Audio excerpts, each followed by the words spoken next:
where after a basic introduction regarding the connective tissue, we will simply characterize,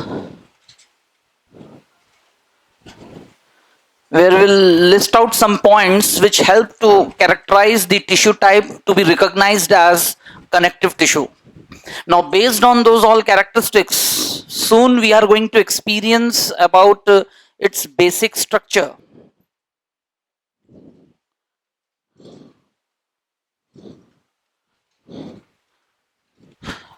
After peeping into the basic structure, we will have a brief story that how connective tissue originate in an animal body. कैसे वो existence में आता है? What are the basic cell lines जो कि connective tissue को generate करते हैं, construct करते हैं और distribute करते हैं पूरे शरीर में? That whole story will be dealt under the topic origin of connective tissue in an animal body.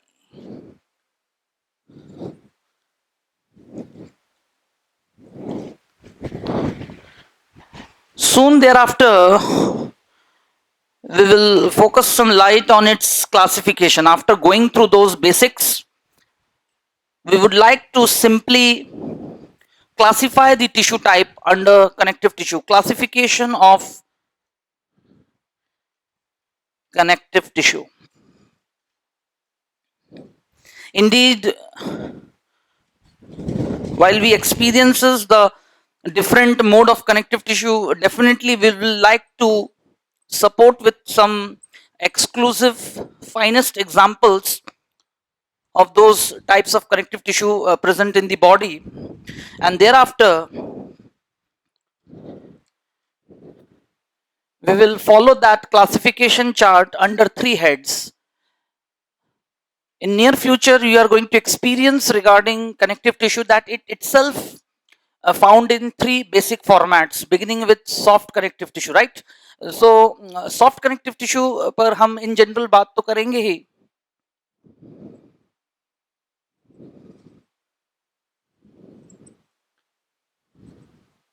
General account followed by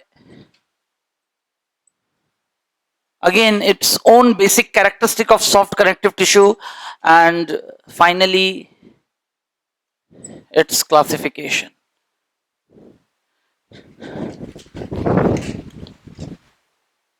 Thereafter, there going to be a twist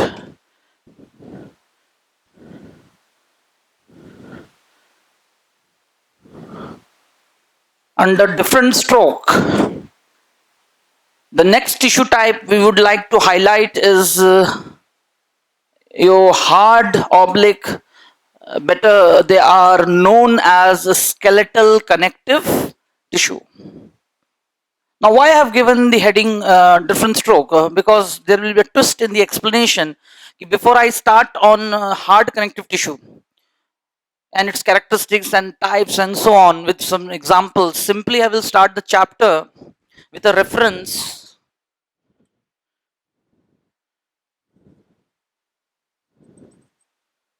NCERT suggests to refer chapter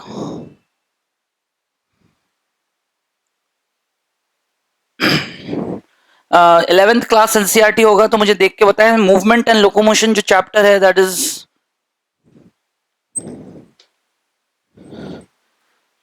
skeletal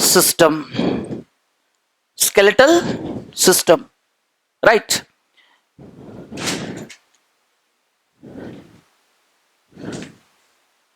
The chapter is named as movement and locomotion.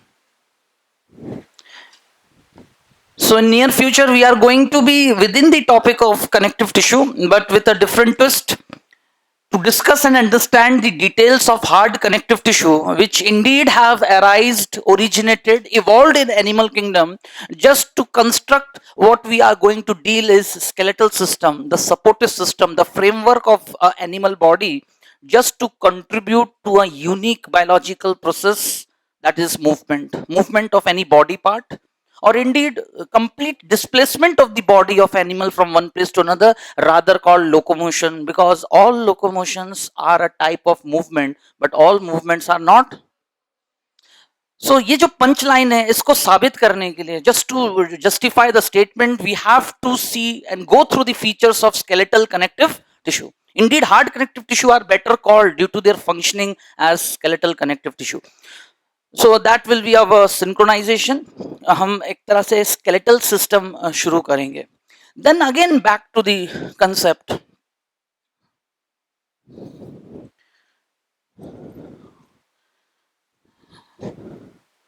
We are going to experience regarding liquid connective tissue, where two forms of connective tissue will be, liquid connective tissue will be dealt, blood and lymph. But again, as the NCERT directs, for that better, so it was the chapter 20, if not mistaken, of class 11th. Similarly, we have to refer the next two chapters of human physiology, है ना. So in due course of time, histology के साथ साथ out of those 9 chapters of human physiology, 3 successive chapters जो है human physiology unit से भी हम आने वाले दिनों में कवर कर लेंगे in collaboration. और इस तरह से पढ़ाने के पीछे एक ही मेरा मोटिव है कि just make you to understand how in near future you are going to blend your knowledge. क्योंकि at last when you are at your home with your self study, आप अपने लेवल पे स्टडी कर रहे हैं, तब अचानक कोर्स के ऐसे आप सिरहाने पे आके खड़े होते हैं जहां आपको टॉपिक्स को यूनिट वाइज, सब्जेक्ट वाइज या इंडीड चैप्टर वाइज ब्लेंड करना आना चाहिए to actually crack the question, attempting the questions. तो अभी से ही क्यों ना जान लिया जाए कि कैसे हम पढ़ते हैं. यहां तक तो एक जनरल हिस्टोलॉजिकल स्टडी चल रहा था, बट उसी हिस्टोलॉजिकल एस्पेक्ट में एनसीईआरटी कहता है कि yes Indeed connective tissue one of the versatile tissue type, and due to its versatile nature it has undergone a diverse modification, indeed giving rise to specialized connective tissue. Indeed ये दोनों specialized connective tissue है in terms of bones and cartilages as well as blood and lymph. So while we deal with the details, composition of blood, what it is made up of and how it works, basically हम क्या deal कर रहे होते हैं. NCERT में mentioned है chapter 17 and 18. 17 actually it is the respiratory system, where one of the component of blood, that is RBC, it is being histologically placed in blood, but it physiologically completely participate for respiratory system. RBC totally dedicated for what? Respiratory system, in the act of gaseous transport and exchange Indeed. इसलिए 17 mentioned है. और rest blood खुद क्या है, क्या उसकी histological setup है, compositions क्या है, कैसे वो एक हेट्रोजेनस टिश्यू की तरह बन के आता है और through out the body it exhibit a mobile nature, what ever. So it is dealt in topic blood under chapter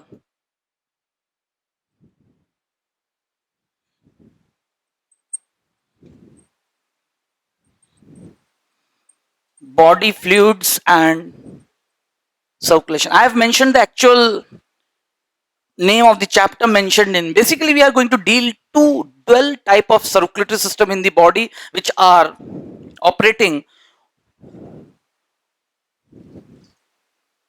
BVS class 11th का एक टॉपिक कवर हो जाएगा, blood vascular system, where blood histology, haematology लिख सकते हैं.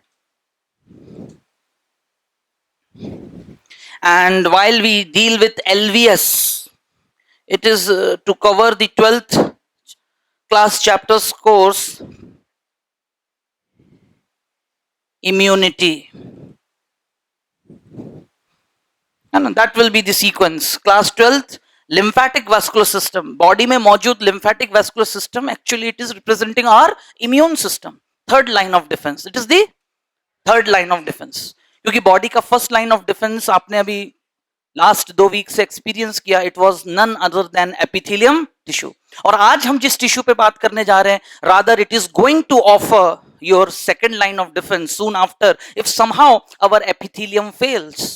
As a skin या mucous membrane की तरह बाहर अंदर अगर वो किसी भी कारण से फेल हो जाता है, definitely it's arrangement is a system and system out to be failed, है ना, क्योंकि everything goes rightly in proper healthy way जरूरी नहीं है. तो being a system, integumentary system या म्यूकस मेम्ब्रेन वो फेल हो सकता है, and if it fails thereby not able to resist the infection. What is infection defined as? Successful entry of any disease causing agent in the body. That is pathogen mainly. That is called infection. लेकिन infection पूरे शरीर में spread ना हो सके. Infection पूरे शरीर में spread ना हो सके. That's the role of second line of defense, and body avail it by presence of one of the versatile tissue, that is connective tissue, and that too in liquid form. Which form? क्योंकि body में second line of defence offer करता है कौन? It is the blood and its component rather known as WBCs, different WBCs all together operate, है ना. वो कोशिश करता है समय रहते हुए वो इन्फेक्टिव एजेंट जो शरीर में आ चुका है वो तो नहीं रुक पाया due to the first line, failure of the first line, nothing to worry. There is someone in the backup, second line of defence, the connective tissue in form of blood. वो कोशिश करता है इन्फेक्शन को रोकने का spread होने से, लेकिन अगर वो भी ना हो पाए then we fall ill. Then we fall. Those who are from CBSE 9th class में आपने चैप्टर ही पढ़ा होगा, why do we fail ill. Yes और नो? इस चैप्टर को इस तरह से एक मेस्मराइजिंग हेडिंग देते हुए रखा गया जिसमें इमोशनली यही बात रखी गई है कि फिर हम बीमार पड़ते कैसे और उस बीमारी से फिर उभर कर ओवरकम कैसे करते हैं, and that what is dealt called in that chapter. तो वो जो बेसिक प्रिलिमिनरी लेवल पे आप 9th में पढ़ के आए हैं, lymph की composition. So now the third in sequence, जब टॉप और सेकंड लेवल फेल हो जाए, हम बीमार पड़ चुके होते हैं, we fell ill. So there is the third line of defense called immune system, called with the unique versatile fluid moving in a non-circular pathway called lymph inside lymphatic vascular system. उसके मौजूद actual immune cells T and B cells. Which cells? Who have been trained, who have acquired that training to fight back the infection, disease causing, जिसको शरीर ने समझने में थोड़ा एक intermittent time लिया होगा, and that comprises, represents our third line of defense.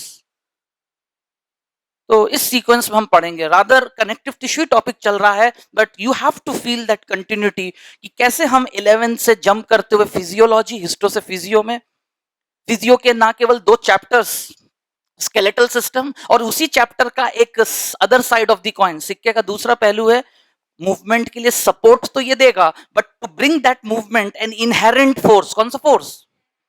Physics आप पढ़ते हैं, our body is like an object under different physical forces, है ना. तो when an object move under external force in form of push and pull, that what you learn in mechanics. Am I right? यही biology में आके वही motion कहलाता है literally movement, and movement is always brought up by a living body by inherent force. Science का एक पहलू किसी दूसरे पहलू जो एस्पेक्ट को चैलेंज नहीं करता, सपोर्ट करता है एक दूसरे को. फोर्स तो चाहिए, चाहे वो लिविंग बॉडी एग्जिबिट करे चाहे non living, but when the living body produce that force, that is not external, it is always an inherent, अंदरूनी बल अंदर से आता है, and it's the result of metabolism. It is the result of metabolism. कौन show करता है? Series of chain reactions, है ना, supported by energy consumption in form of ATP molecules, and it is inside a living body. That's the beginning of biology. Life dwelling bodies. सबको आ रहा है concept समझ में? तो वो जो चैप्टर है मूवमेंट एंड लोकोमोशन, हम एक तरफ उसी मूवमेंट को अंजाम देता है 3 सिस्टम, 3 ट्रायो मिलके मूवमेंट लाते हैं. द सपोर्टिव स्केलेटल सिस्टम, वो तो सपोर्ट दे रहा है to give some direction to meaningful movements of the body. लेकिन मूवमेंट के लिए जो बल चाहिए, फोर्स, वो कौन जनरेट देता है? Muscular system. और मस्कुलर सिस्टम इस काम को अंजाम देते हैं मसल बंडल से, because they are made up of those unit called myocyte with 2 nature of force, contraction, relaxation, push and pull, push and. सबको कंसेप्ट आ रहा है समझ में? तो वही मस्कुलर टिश्यू पढ़ेंगे मतलब then we have to see the other side of the chapter, muscles types and muscular system. Muscles 3 type, और उनमें से एक मसल को नेचर ने चूज किया है बंडल फॉर्म देते हुए, फैस्चिया से कवर करते हुए, है ना, and constructed around 639 organs. How many organs?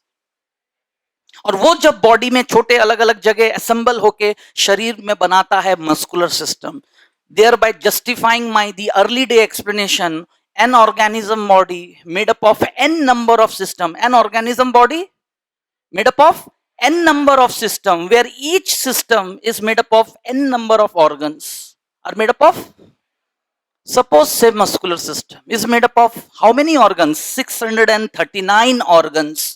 हमारा एक एक मसल बंडल एक ऑर्गन है, where each organ is made up of 4 tissues. How many tissues? Where each tissue is made up of n number of cells. How many number of cells? Because an animal body must be multicellular primarily, followed by presence of germ layer. तो चाहे आप physiology का कोई system पढ़े, system जिस चीज से बना है, ऑर्गन ऑर्गन बना है टिश्यू से। टिश्यू पूरे एनिमल किंगडम में utmost from the beginning till end 2, 3, 4 typical tissues, and today we are beginning with the second most typical tissue of animal kingdom, one of the versatile and abundant tissue type. सबसे किसी भी animal body में अगर आप cross examination करते हैं, चारों में से सबसे ज्यादा अमाउंट पे अगर कोई टिश्यू पाया जाता है, it's none another than connective tissue. और उसको पढ़ने का एक सीक्वल ऐसा रहेगा आपके आने वाले दिनों में, जहां पर आप देख सकते हैं, मतलब दिमाग में एक आपका फ्रेमवर्क तैयार हो जाए कि हमारे 3 चैप्टर्स कवर होंगे फिजियो के, skeletal system, blood vascular system and immune system. Then we will start with muscles, उसके साथ हम कवर करेंगे मस्कुलर सिस्टम। Everyone clear? बिल्कुल दिमाग में क्लियर है किस तरह से फ्रेम अप है? Let us begin. सिनॉप्सिस सबने लिख लिया है?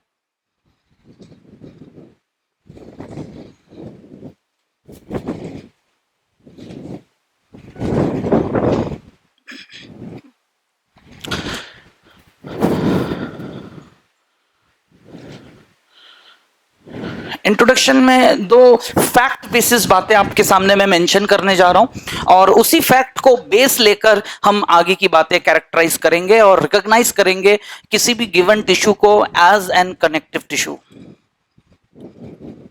सो इंट्रोडक्शन में पहला statement, in animal kingdom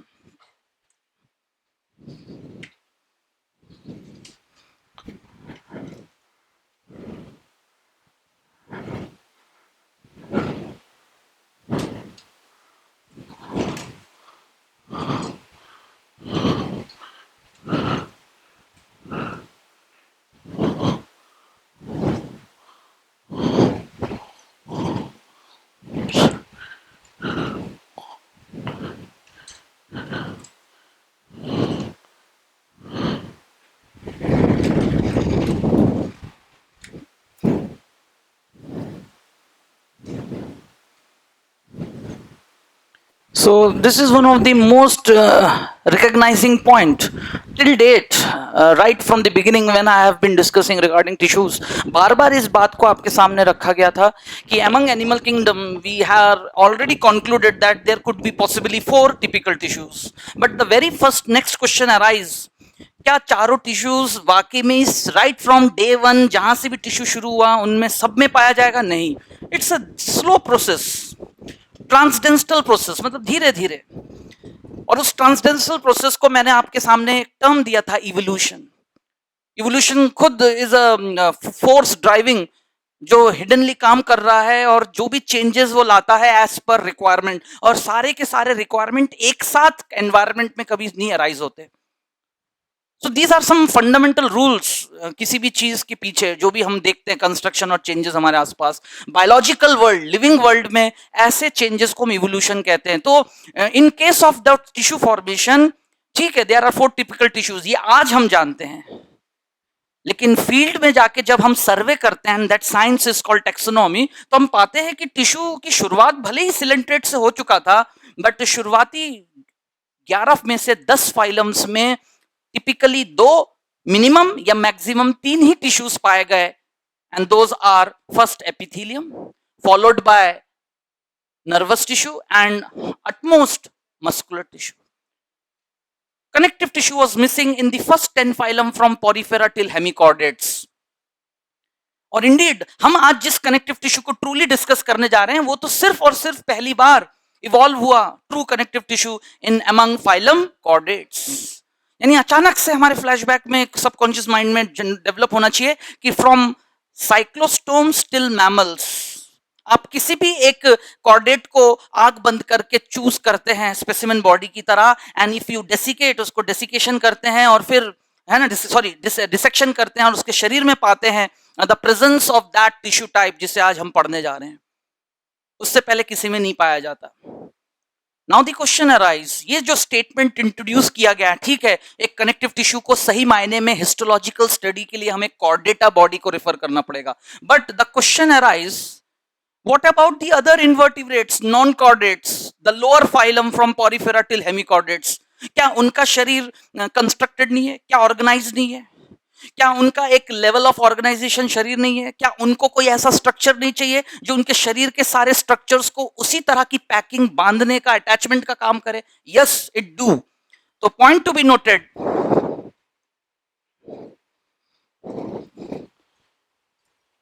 among the lower phylums of non-chordates,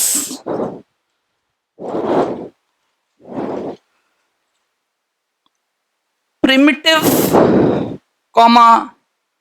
less advanced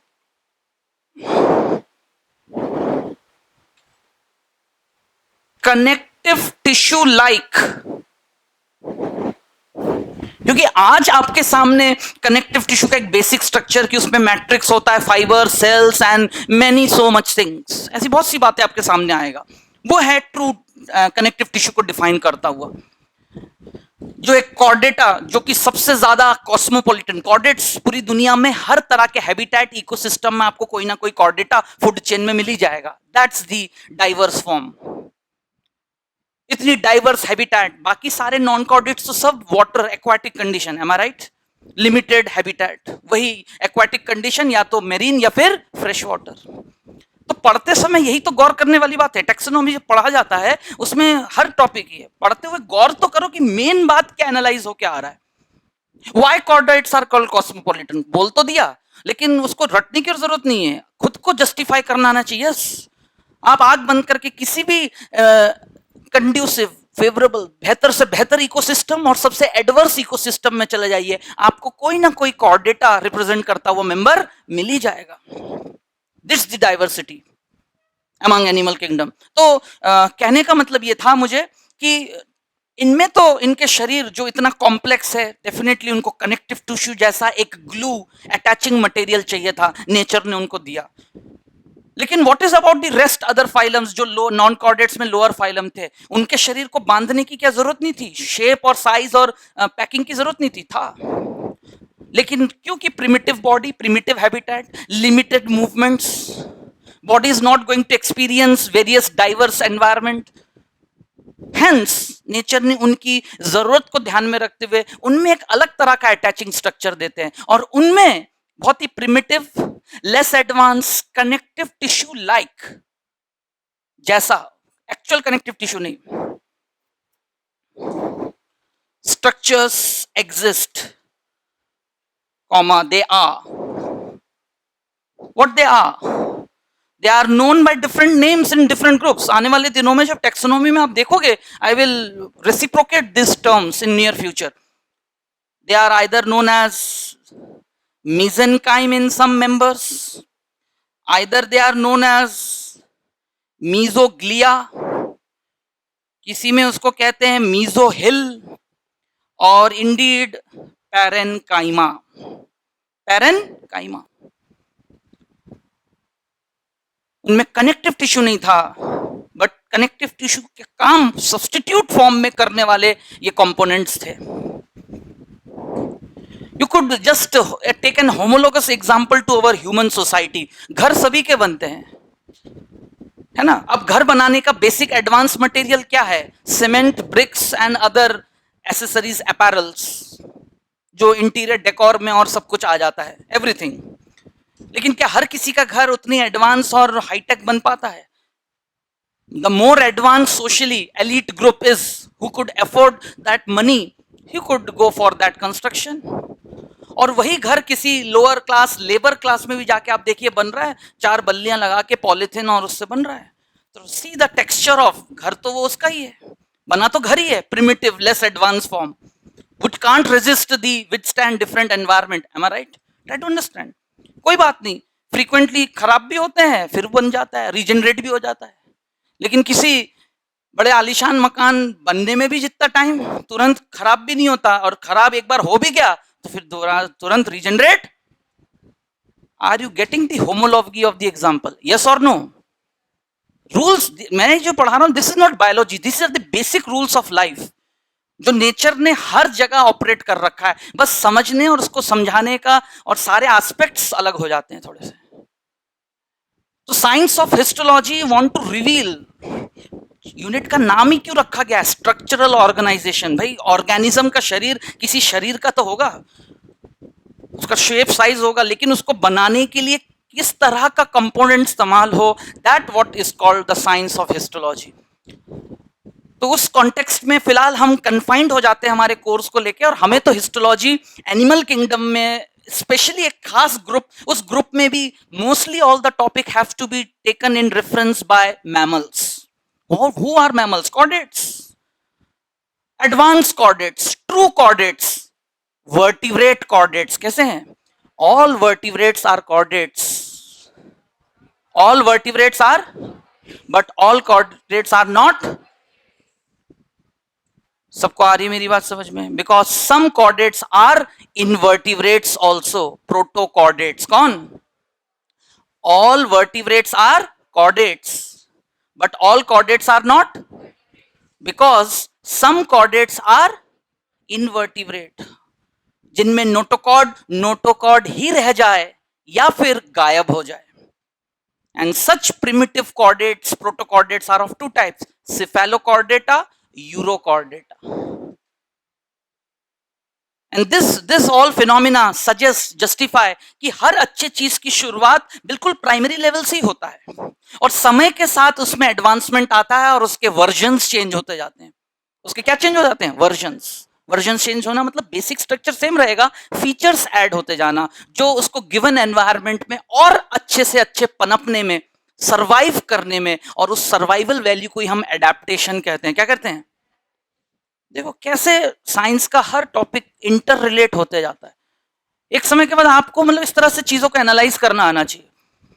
okay, so if I have introduce the topic in that way, और ये सिर्फ टर्म्स आपके सामने रखने थे, these are connective tissue like structures. अब कल ऑप्शंस में कोई भी एक क्वेश्चन बने और इनमें से कोई 3 और ये कनेक्टिव टिश्यू लिखाओ, नाउ यू हैव टू जज कि फाइलम सिलेंट्रेट होगा तो उसके शरीर में या तो मीजोहिल या मीजोग्लिया होगा, अगर पॉरीफेरा होगा तो क्या होगा उसके शरीर में? मीजेनकाइम। हेलमिन्थ्स जो होते हैं उनमें पैरेनकाइमा होता है, और वहां से लेके हेमिकॉर्डेटा सबके शरीर में पैरेनकाइमा ही होता है, जो कनेक्टिव टिश्यू जैसा काम करता है।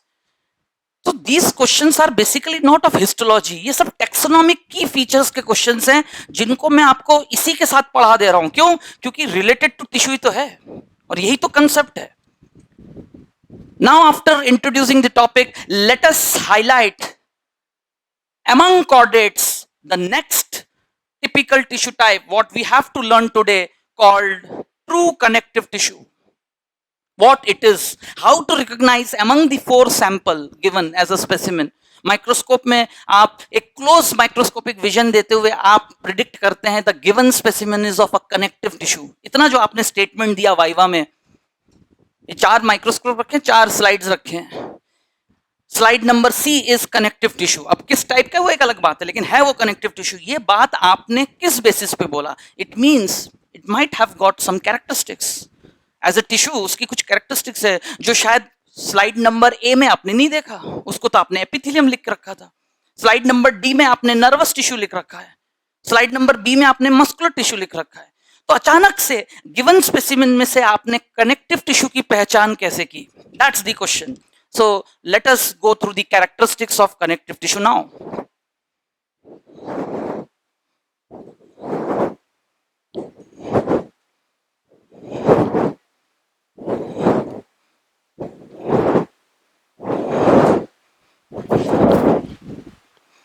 Now these are some of the vital points, one after the other, बिल्कुल सिंक्रोनाइज्ड पॉइंट्स में लिखवा रहा हूं, और आज के बाद टिप ऑफ टंग बिल्कुल ऐसे ही याद रहना चाहिए। ये कुछ ऐसे टॉपिक्स हैं कि you are not expecting any revision, बस एक बार पढ़ा दिया बात खत्म।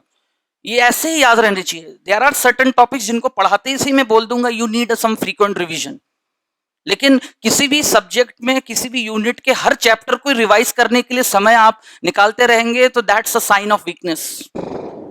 मोर and more revision is a sign of weakness, है ना। You should be very much orthodox in your preparation, बिल्कुल कि एकदम फोकस करके एक बार सुन लिया। जैसे आज अब इस पे लिखने से पहले रिकॉग्नाइज करें डे 1 से जिन लोग लगातार टिल डेट क्लास अटेंड कर चुके हैं, by this time I hope कि आपको समझ में आ गया कि how to deal with the topic histology, how a tissue has been defined, उसको कैसे हमने जस्टिफाई किया, उसके एग्जिस्टेंस को हमने समझाया एंड सो ऑन। और जिस तरह से कंक्लूड हुआ चार, उसमें से सबसे पहला शुरू हुआ था क्या, epithelium.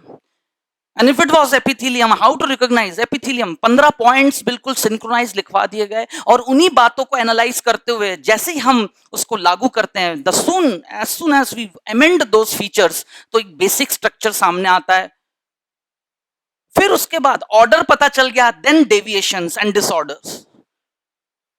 Typically epithelium is recognised by two things, cells and basement membrane. लेकिन आपने ऐसे भी एपिथेलियम को एक्सपीरियंस किया जिसमें बेसमेंट मेम्ब्रेन होता ही नहीं है, transitional epithelium, rather called urothelium. फिर एडिशनल स्पेशलाइज्ड फंक्शन को अंजाम देने के लिए उनमें कुछ एडिशनल स्ट्रक्चर्स होते हैं, सीलिया, स्टीरियोसीलिया, माइक्रोविलाई, और उसकी वजह से फिर उसके सब पार्ट, सब टाइप्स, उसको वैसे ही पढ़ना था। और एक ऐसा टिश्यू जो कि अपने आप को फोल्ड करके, स्ट्रक्चर्स देके, शेप साइज देके, एक बॉडी का secreting unit last day you experience, and that was none another than what we are speaking on, glands, जो अपने आप में बॉडी में एक उनका अपना अस्तित्व है, एग्जिस्टेंस है। और हर तरह का ग्लैंड किसी ना किसी कंपोनेंट सिस्टम का हिस्सा बनके उसके किसी ना किसी फिजियोलॉजिकल रोल में बहुत ही एंटिसिपेटेड रोल कर रहा है, मतलब एंटिसिपेशन है, supportive role.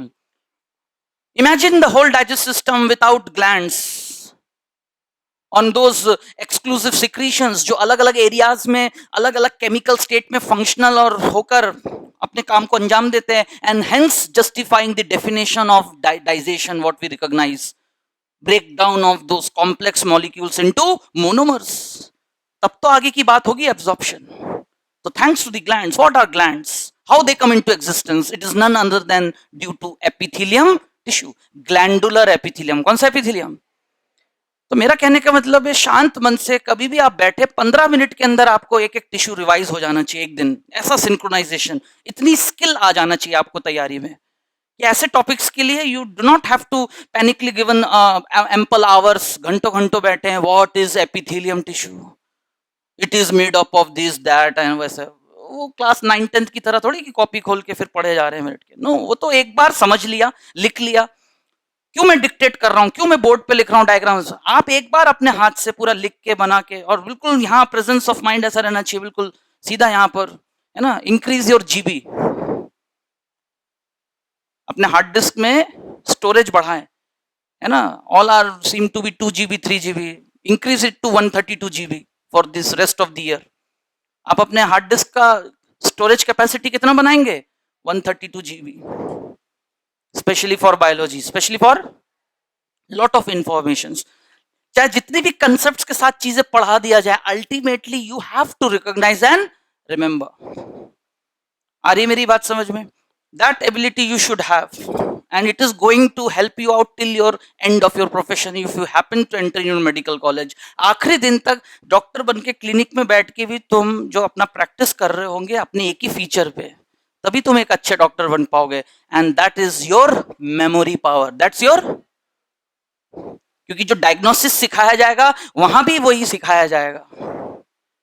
फलानी दो बीमारियों के सिम्टम्स कभी कभी कोलैबोरेशन में आता है, but then also you, that's the expertisation, पहचान करना कि ये टाइफाइड ही है, मलेरिया नहीं है। और उसके बाद दवाई जो लिखोगे आप, एक ही मॉलिक्यूल 5000 कंपनियां इंडिया में बना रहे हैं, लेकिन दुनिया के किसी भी कोने में जहां आप प्रैक्टिस कर रहे होंगे आसपास 200 कंपनी के लोग आपको अप्रोच करेंगे, सर हमारी दवाई लिखे। तो 200 कंपनियों के ब्रांड नेम, 200 कंपनियों के, are you getting my point? Molecule तो सब में एक ही है, ठीक है ना। Zoology is the molecule, Nandi sir zoology taking is the brand. कुछ आया समझ में? टाटा फ्लेम खाओ, सिग्नो फ्लेम खाओ, चाहे ठीक है कॉम्बी फ्लेम खाओ, अंदर तो मॉलिक्यूल वही होता है, आइबुप्रोफेन एंड पैरासिटामोल। हर बार ही तुम कॉम्बी फ्लेम लिख दोगे तो पेशेंट आना बंद कर देगा, बोले डॉक्टर के पास जब भी जाओ कॉम्बी फ्लेम लिख देता है। अरे कुछ आया समझ में?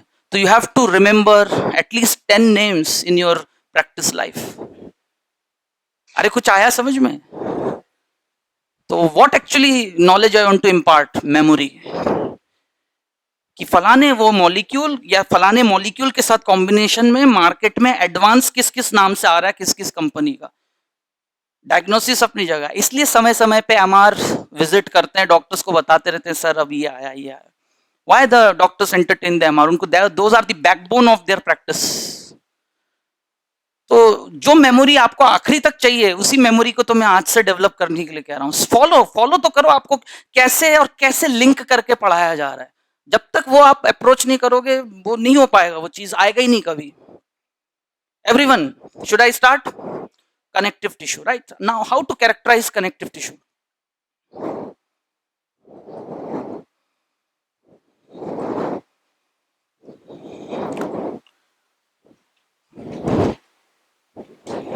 पहला statement, connective tissue is a versatile tissue type in animal kingdom.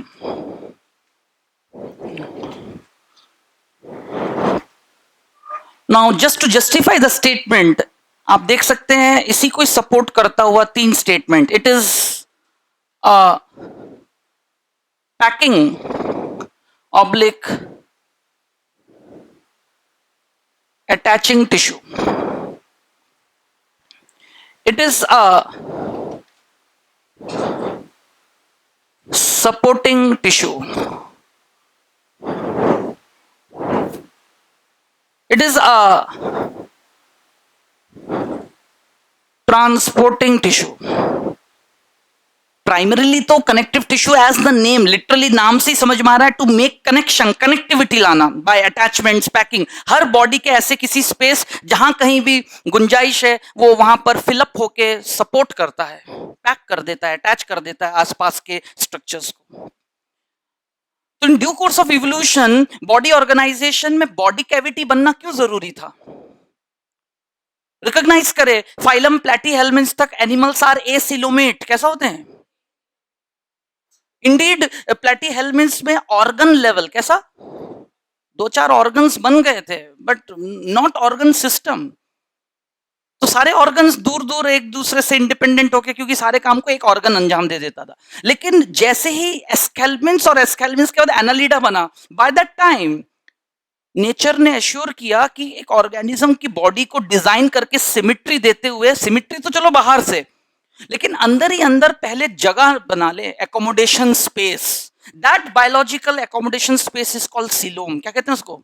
True coelom. क्योंकि अब ऑर्गन सिस्टम, अब एनिमल किंगडम में सब मेंबर्स में आगे क्या होगा? Organ system level of organisation. To try to understand, सारे ऑर्गन्स मिलजुल कर सिस्टम तभी बना पाएंगे जब सब ऑर्गन्स बाय नेचर डेवलपमेंट के दौरान अपनी अपनी जगह लोकेशन फिक्स कर ले। And that study is called anatomy. उसी को ही क्या कहते हैं? किसी भी ऑर्गेनिज्म की एनाटॉमी पढ़ने का क्या मतलब है? The moment you dissect anyone's body, whoever, human or any other animal on lower forms, सबके शरीर के अंदर आपको एक डेफिनेट जगह पे फलाना ऑर्गन मिलेगा जो दूसरे के रिस्पेक्ट में कोऑर्डिनेशन में सिस्टम बना के काम कर सके। लेकिन सारे ऑर्गन्स अपनी अपनी जगह पे रहे, कोई भी अपनी जगह से प्रोलैप्स, डिस्प्लेस ना हो जाए। क्यों? क्योंकि the whole animal kingdom is recognised by a unique motion movement called locomotion. तो जब वो इधर उधर टू एंड फ्रो शरीर खूब अनड्यू मूवमेंट्स करे, पता चला कि आप रोलर कोस्टर पे चढ़े, जाइंट व्हील में चढ़े, खूब गाड़ी से घूमा, आप अप एंड डाउन हुए और नीचे जब उतरे तो all are roller, let us take a break. बोले no, let us have a dinner. बोले नहीं नहीं, इंटेस्टाइन यहाँ है। दूसरा कह रहा है हार्ट मेरा इधर उतर गया है, ला रहा है वो। Does it happens? No. Thanks to the connective tissue कि उसने सीलोम के अंदर हर ऑर्गन को एक स्पेस देके पैक कर दिया और फिर एडजेसेंट ऑर्गन्स के बीच भी जो स्पेस है वहां भी पैकिंग कर दी जिससे कोई भी अपनी जगह से ना हिल पाए। आया समझ में? तो दैट्स द फर्स्ट नेचर जिसके लिए कनेक्टिव टिश्यू जाना जाता है।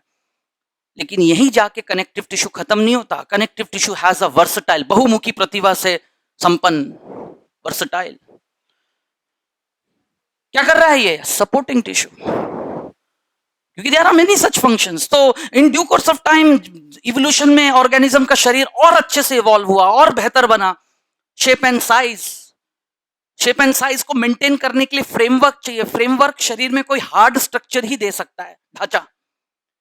तो who is going to take that responsibility? First of all to attain hardness, है ना, attain hardness. It is none another than out of the four tissue, क्योंकि muscles कह रहा है मैं तो अपने ही मूवमेंट्स लाने के लिए ऑलरेडी 3 तरह से मॉडिफाई हो चुका हूं। एपिथेलियम कह रहा है मेरे से मत करवाओ कुछ, क्योंकि मैं तो ऑलरेडी 18 तरह से कवरिंग कर रहा हूं इधर उधर, लॉट ऑफ फंक्शंस। अरे यस और नो? नर्वस टिश्यू कह रहा है do not disturb me because I will be in interface always, once generated and making the complete network. Networking है ना वो तो पूरा। पैरेलल और सीरीज कनेक्शन पढ़ेंगे हम लोग, हमारे नर्वस सिस्टम फिजिक्स में पढ़ते हो ना, पैरेलल एंड सीरीज कनेक्शन। पूरे हमारे बॉडी में नर्वस सिस्टम दो ही तरह से अरेंज्ड है, parallel and series connection. Now so it is none other than connective tissue. It is going to take up that responsibility, simply modifying the matrix. बस उसने अपने मैट्रिक्स को थोड़ा चेंज कर लिया by attaining hardness with non pliability, hardness with pliability. सबको आ रहा है समझ में? Hardness with non pliability as well as hardness with pliability, cartilage. Hardness without pliability या with non pliability, bones. Both are specialized connective tissue called supporting tissue of the body. Now the next role, things need to be moved around. Product from one body part, whether it is a cell, tissue and organ, should be moved to another. क्योंकि एक जगह का product किसी और जगह, एक जगह का वेस्ट हो सकता है वो एलिमिनेटेड, कहीं और जाके सबस्ट्रेट बनेगा, whatever so. So there is a rapid need of movement of substances from one part of the body to another, and that the ultimate achievement and requirement of life process is transportation. Transportation should be aided by an physical act called circulation. Circulation तो वही कर सकता है जिसमें mobility हो। क्या हो? Mobility आएगा लिक्विडिटी से। Now who is going to attain that liquidity? शरीर का कौन सा ऑर्गन है जो कहेगा let me get liquefy? It is none other than connective tissue by becoming, yes it is blood तो is a vascular connective tissue. First of all it is a connective tissue. उसने अपने again matrix को change किया, अपने matrix को फाइबरलेस बनाया। क्या बनाया? फाइबरलेस मैट्रिक्स बनाया, और फाइबरलेस मैट्रिक्स को हम प्लाज्मा कहते हैं। क्या कहते हैं? सबको आ रहा है समझ में? बिल्कुल लॉजिक्स क्लियर रहने चाहिए। Plasma is none, it's matrix, ground substance, but due to 90% water content सब त्याग दिया उसने, फाइबर त्याग दिया और भी कंपोनेंट्स त्याग दिए, बस कुछ डिसॉल्व सब्सटेंसेस होंगे, रेस्ट 90% वाटर। तब जाके बना वो प्लेटफॉर्म, वो मंच बना जिसमें फिर mobile elements, formed elements, corpuscles move कर सके, लिक्विडिटी अटेन की। और अब वो कह रहा है welcoming all the substances from the body की लेट अस पोर, आप मेरे अंदर पोरिंग करें एंड आई विल मूव।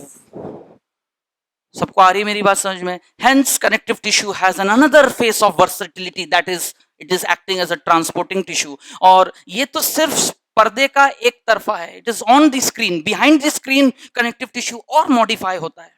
बोलते ना सिक्के के दो पहलू होते हैं, ये वो पहलू है जो हमें एक तरफा दिख रहा है, लेकिन सिक्के के दूसरे पहलू को देखते हुए हम ऐसा कह सकते हैं कि इतने सारे और भी बहुत सारे direct indirect functions connective tissue करता है। तो point to be noted, it is the most abundant tissue type in animal kingdom.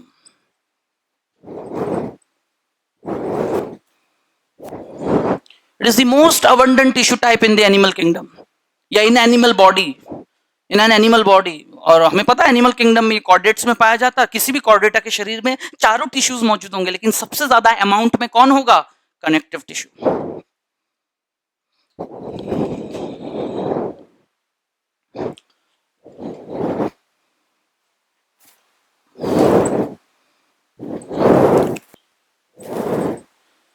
exhibit mesodermal origin. Definitely एक एनिमल बॉडी में अगर कनेक्टिव टिश्यू मौजूद होना चाहिए, कॉर्डेटा मेंबर है, तो उसके शरीर में जब कभी भी वो जनरेट होगा, कंस्ट्रक्ट होगा, वो जर्म लेयर्स ही बनेगा. All tissues arise from germ layers. So all connective tissue necessarily, without any exception, originate from mesoderm.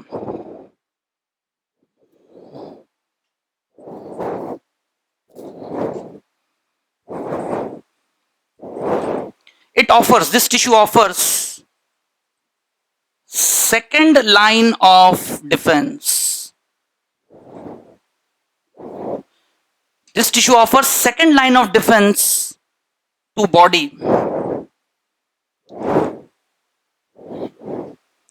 So that's innate oblique non-specific immunity.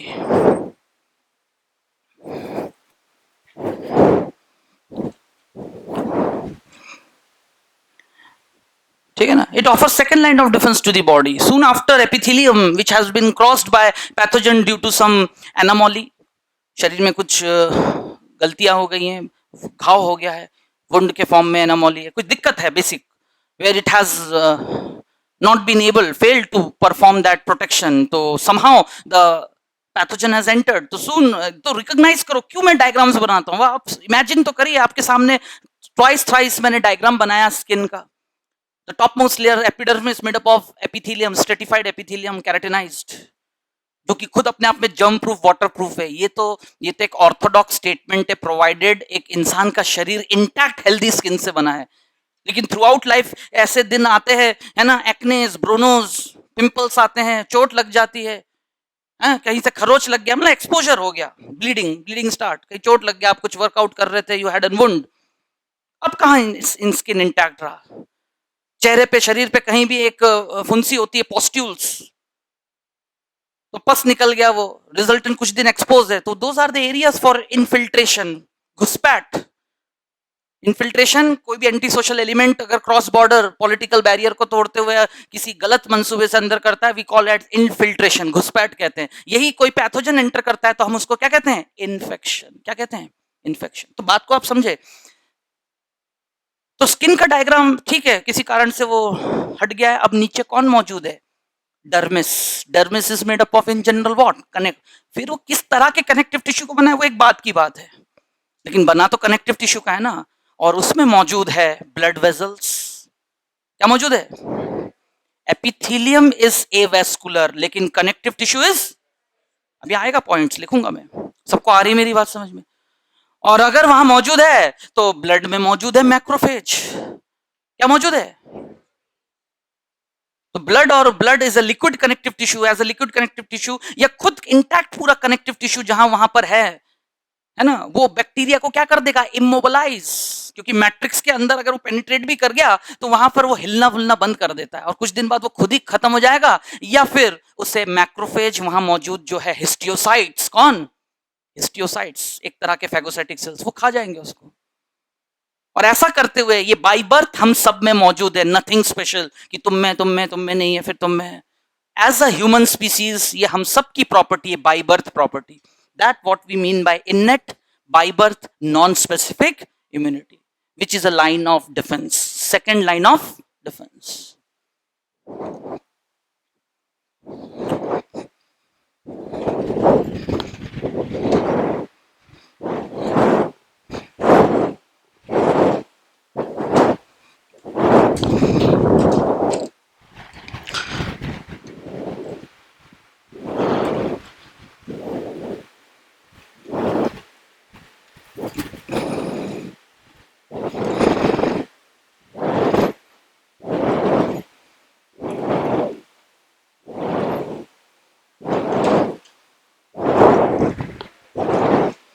Being a connective tissue, every connective tissue is expected to made up of three basic components.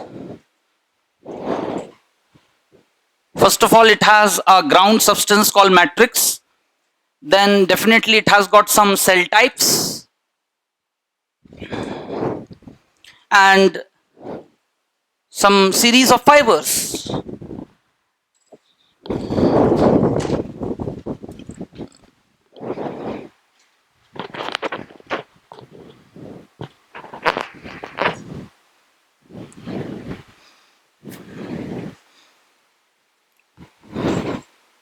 First of all, let us characterize matrix.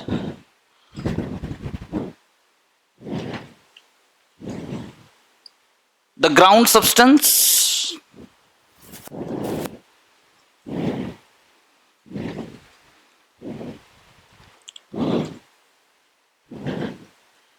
chemically made up of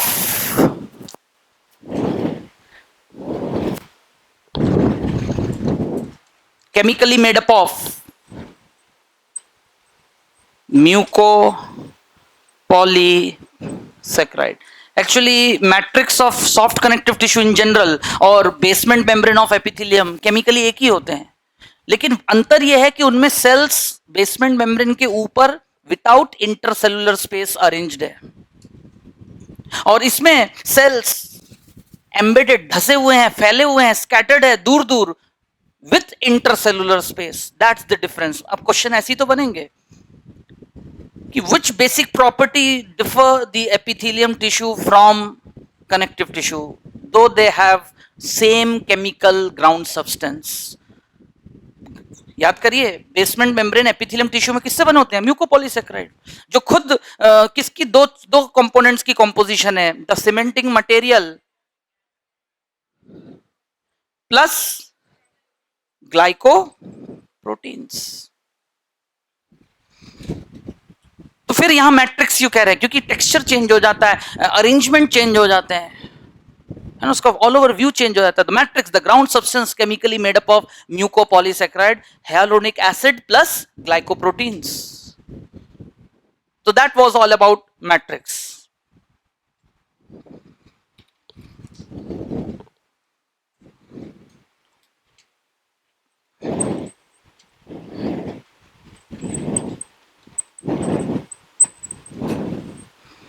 Cell types.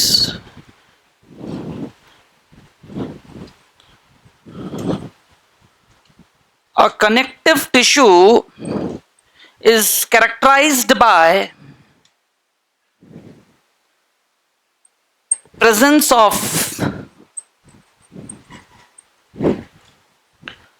six cell type.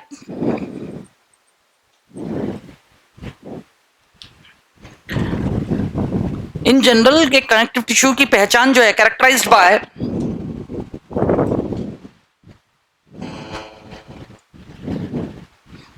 is characterized by presence of 6 cell types. But point to be noted,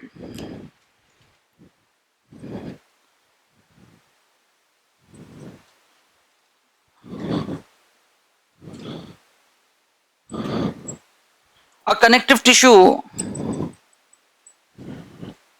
will have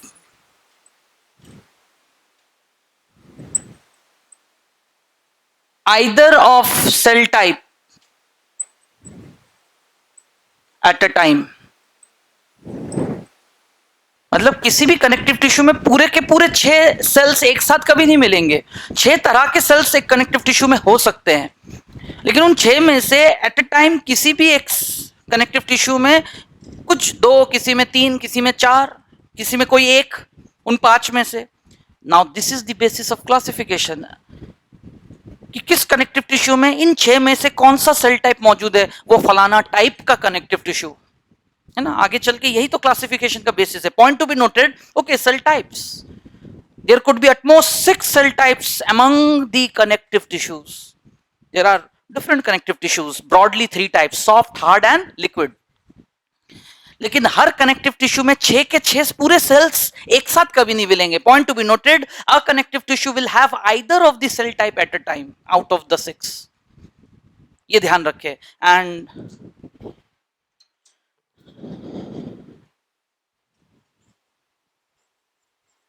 point to be noted, googly, the mother cell of all soft connective tissue, क्योंकि hard और liquid connective tissue तो specialised connective tissue हो जाते हैं, उन दोनों को अगर हम छोड़ दें तो हम आज 9 तरह के सॉफ्ट कनेक्टिव टिश्यू जो एक्सपीरियंस करेंगे थोड़ी देर बाद फ्लो चार्ट में, उन सारे सॉफ्ट कनेक्टिव टिश्यू का मदर सेल मतलब 6 में से कौन सा ऐसा सेल है जो सभी कनेक्टिव टिश्यू में होना जरूरी है, उसके बाद किसी में और हो मतलब 2 फिर और 3, लेकिन सभी कनेक्टिव टिश्यू वो भी soft category, general connective tissue, soft connective tissue, the mother cell of all soft connective tissue is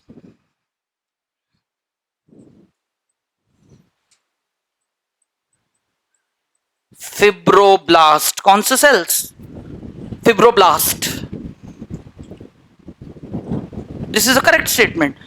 कि among all cell types, which is the mother cell of all soft connective tissue? क्योंकि जिस दिन हम hard connective tissue पढ़ेंगे, जिस दिन हम आने वाले दिनों में लिक्विड कनेक्टिव टिश्यू पढ़ेंगे, उसमें तो कुछ और ही सेल होते हैं, क्योंकि वो अब सामान्य बोलते हैं ना नॉर्मल कनेक्टिव टिश्यू नहीं रहे, स्पेशलाइज्ड हो चुके हैं, शरीर को बोन और कार्टिलेज जैसा हार्डनेस देते हुए बॉडी को कंस्ट्रक्ट करेंगे, फ्रेमवर्क बनाएंगे। लिक्विड कनेक्टिव टिश्यू में इंडीड सारे सेल रहते ही नहीं है, they rather change and divide from the cell theory, cell theory के नियमों से क्या हो जाते हैं, डेविएट हो जाते हैं, rather they are termed as corpuscles with limited life span and could not generate themselves. बताएंगे उनके बारे में, आएंगे हिस्टोलॉजिकल एस्पेक्ट में। आरबीसी, डब्ल्यूबीसी, प्लेटलेट्स, प्लेटलेट्स तो सेल है ही नहीं, they are fragments, they are cell fragments, non nucleated होते हैं। कैसे होते हैं? जबकि आरबीसी ई न्यूक्लिएटेड होता है। Technical difference, E nucleated and non nucleated, जरा जरा सी बातें बस बन जाते हैं ऐसे क्वेश्चंस। प्लेटलेट्स एंड आरबीसी है ना are similar in not having nucleus, but they differ in what, मतलब स्टेटमेंट कि एक में न्यूक्लियस रहता है, निकल जाता है, एग्जिट कर जाता है, दूसरे में न्यूक्लियस शुरू से ही नहीं होता है। आ रही मेरी बात समझ में? तो सब बताऊंगा आने वाले दिनों में, तो गौर करिए आप उस बेसिक बातों को जस्टिफाई करने के लिए क्यों ना अभी से ही छोटी छोटी बातों को एनालाइज करें, and that how we are characterising in general a connective tissue. होना तो ऐसा चाहिए, ऐसा ऐसा ये, और अभी अभी जो बात सामने आई है, हर कनेक्टिव टिश्यू में 3 कंपोनेंट्स होने चाहिए, लेकिन क्या वाकई में ऐसा होगा? आगे चल के पता चलेगा फाइबरलेस कनेक्टिव टिश्यू भी होता है, और matrix is no more matrix, उसको तो प्लाज्मा कहते हैं। See the difference, modification to execute and enhance the responsibility of the body. इसलिए मैं बार बार कह रहा हूं फिजियोलॉजी उतना ही बेहतर समझ में आएगा जितना हिस्टोलॉजी पहले से क्लियर हो, क्योंकि हर फिजियोलॉजिकल रीजन के पीछे कोई ना कोई हिस्टोलॉजिकल सेटअप जिम्मेदार है, और वो तो पहले से आपको बता दिया जा रहा है। तो इसलिए इन चीजों को बिल्कुल ग्रैप्स करके दिमाग में one after the other set करते जाए। Now that's your role. तो मैट्रिक्स, सेल टाइप्स, सही बात है 6 तरह के सेल्स हो सकते हैं, लेकिन किसी भी एक कनेक्टिव टिश्यू में 6 के 6 सेल्स एक साथ कभी भी एट अ टाइम नहीं पाए जाएंगे। हाँ, लेकिन point to be noted, the googly deviation, one of the cell type among the 6 is common to all soft connective tissue, क्योंकि वो क्या सेल है? Mother cell. What does mother cell means? इसी के नीचे लिखिएगा, मैं यहां लिख रहा हूं, आप उसके नीचे लिखिएगा कंटिन्यूटी में। Because the fibroblast is responsible for production of, जैसा भी सॉफ्ट कनेक्टिव टिश्यू हो, क्योंकि सॉफ्ट कनेक्टिव टिश्यू खुद 9 तरह के हैं, जिस तरह का भी सॉफ्ट कनेक्टिव टिश्यू हो, because the fibroblast is responsible for production of both, जो मैट्रिक्स को समय समय पे कौन रिप्लेस करके बनाता है, ये, और फाइबर्स को भी सिक्रीशन यही करते हैं फिब्रोब्लास्ट, इसलिए उनको मदर सेल कहा गया है। यानी 3 कंपोनेंट्स में से फिब्रोब्लास्ट अपनी जगह, बाकी 2 कंपोनेंट तो उसी से बनते हैं।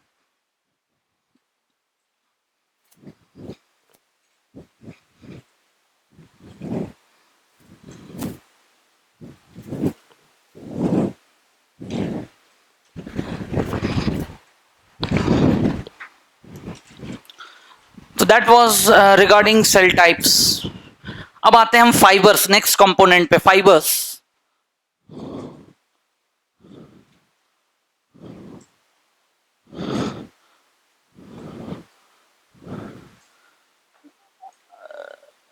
These are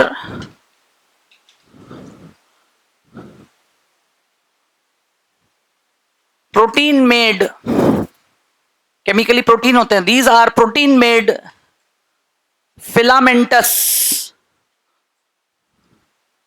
structures present as either bundle form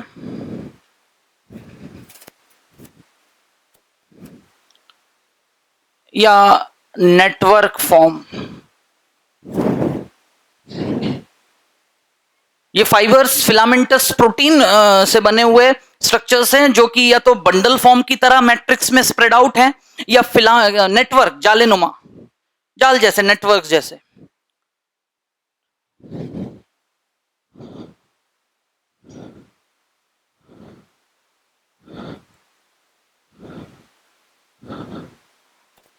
The matrix of connective tissue is vascular.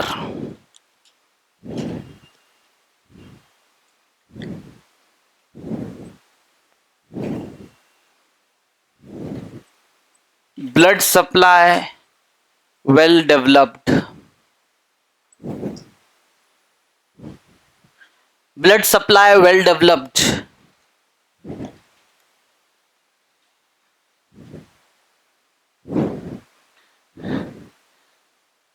The cells are arranged,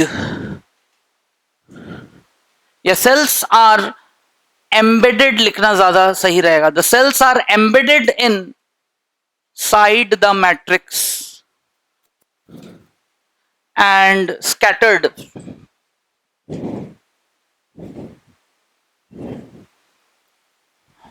तीनों कंपोनेंट्स को अलग अलग डिस्कस करने के बाद अब तीनों का अलाइनमेंट कैसा होता है to give rise to a general connective tissue, soft connective tissue. Types तो अपनी जगह है लेकिन अल्टीमेटली वो कैसे अरेंज होते हैं। तो मैट्रिक्स पहले तो वेस्कुलर है, ब्लड सप्लाई उनके बीच मौजूद है, और जो सेल्स हैं 6 में से कोई भी दो तीन सेल्स जिन कनेक्टिव टिश्यूज में भी होते हैं, सारे सेल्स अपने अलाइनमेंट के साथ मैट्रिक्स के अंदर धसे हुए होते हैं, embedded. They are not arranged on matrix. दूर दूर, scattered. And if it is so, then point to be noted, intercellular space highly developed. Intercellular space highly developed. And if it is the scenario, the next question comes, कि cells are not attached. Cells are not attached. अब ये बात तो हालांकि लागू होता है, understood है, लेकिन स्पेशली एक लाइन लिखवा दिया जा रहा है ना, cells are not attached. This is a correct statement with respect to epithelium, क्योंकि उसमें तो tightly attached लिखते हैं। तो यहां मैं एक्चुअली कैसे कंप्लीट करना चाह रहा हूं statement, cells are not attached, hence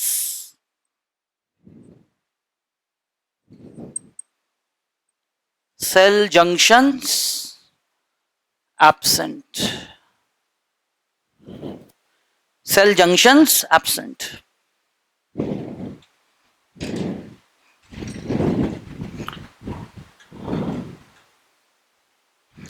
So that's how we characterize. These are those lucrative points, one after the other, in support and sequence, synchronized. बिल्कुल एक के बाद एक ऐसा याद आना चाहिए, हैपोजिटली नहीं कि एक समय होता है कॉन्फिडेंट हो जाते हैं टॉपिक को लेके, फिर तो आप रैंडमली कोई भी पॉइंट बोलना चालू करो। लेकिन फॉर बेटर अंडरस्टैंडिंग और खुद को सिंक्रोनाइज मेंटली रखने का तरीका है कि किसी भी टॉपिक को शांत मन से घर पर बैठ के 15-20 minute, maximum half an hour लगना चाहिए। अपने आप को बिल्कुल फिक्स कर लें कि आज इतना सा टॉपिक जरा से एक बार टैली करें, कितना रिकॉल हो रहा है। 60-70% रिकॉल हो जाए, that's enough, it's a good sign. क्योंकि अचानक रैंडमली बिना काफी समय से पढ़े आपने एक टॉपिक रिकॉग्नाइज कर लिया 70% तक, दैट्स एनफ।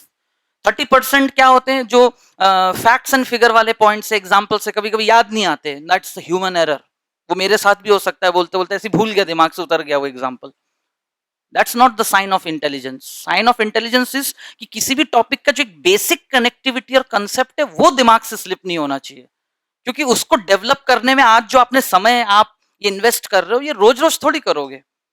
हो गया, आज शुरू हो गया कनेक्टिव टिश्यू और पता चला इसकी शुरुआत राइट फ्रॉम द बिगिनिंग नहीं हो सकती, हमें तो सीधा एक टॉप मोस्ट फाइलम कॉर्डेट में किसी मेंबर को उठा के स्टडी शुरू करनी होगी, और उन्हीं में ही होता है ट्रू कनेक्टिव टिश्यू। रेस्ट बाकी सब लोअर फाइलम्स में तो उसके प्रिमिटिव फॉर्म्स होते हैं। वो क्यों होते हैं, कैसे होते हैं, वो तो हम टेक्सों में देख लेंगे। फिलहाल आज नाम पता चल गया, those primitive structures, mesohyl, mesenchyme, parenchyma, which work like connective tissue but not a connective tissue, because a true connective tissue is characterized by all these points, जिसमें सेंटर स्टोन पॉइंट्स ये थे, matrix, cell types and fibres. अब वो 6 sales कौन है, सबका अपना अपना काम होगा, और सारे सेल्स एक ही टिश्यू में नहीं पाए जाएंगे, यही तो वर्सेटाइल नेचर है। सब कनेक्टिव टिश्यू है लेकिन खुद को बांट लिया अलग अलग काम करने के लिए, कि भाई फलाने सेल्स तुम 3 मिलके ऐसा टिश्यू बनाओ और फलाने बॉडी के हिस्से में एक लेयर को पैक करते हुए फलाने काम करो। काम करना, that working nature is physiology, लेकिन उसके बिहाइंड द स्क्रीन, पर्दे के पीछे स्क्रिप्ट राइटर कौन है, histology. The arrangement, the layers, जो फंक्शनली उस काम को अंजाम देते हैं एनकाउंटर करते हुए। तो पॉइंट टू बी नोटेड, आपके सामने बार बार किस बात को फोकस कराया जा रहा है कि मैट्रिक्स के बारे में जाना। Now that was the punch line, mucopolysaccharide. Cell types में मेन सेल का नाम कौन आया, फिब्रोब्लास्ट। बाकी 5 के नाम देख लेंगे अभी बेसिक स्ट्रक्चर में। फिर फाइबर्स, फाइबर्स होते हैं लेकिन 3 टाइप के होते हैं, ये मैंने लिखवाया नहीं अभी, वो बेसिक स्ट्रक्चर में बताऊंगा। लेकिन जो भी है, all are protein made, all are different, either present as a bundle, bunch की तरह डिस्ट्रीब्यूटेड है, नेटवर्क बनाते हुए, जो भी है। And finally that what makes the matrix to become vascular with blood supply, क्योंकि हर जगह कंटिन्यूटी, बॉडी के किसी भी ऑर्गन की हिस्टोलॉजी में आप जाके देखोगे, लेयर आफ्टर लेयर बीच में कोई ना कोई कनेक्टिव टिश्यू, और वो ना केवल अटैच करता है बल्कि कनेक्टिविटी बनाए रखता है। कनेक्टिविटी बनाए रखता है, एक बाईपास बनाए रखता है जिससे ब्लड वेजल्स पेनिट्रेट करके एक लेयर से दूसरे लेयर तक जा सके।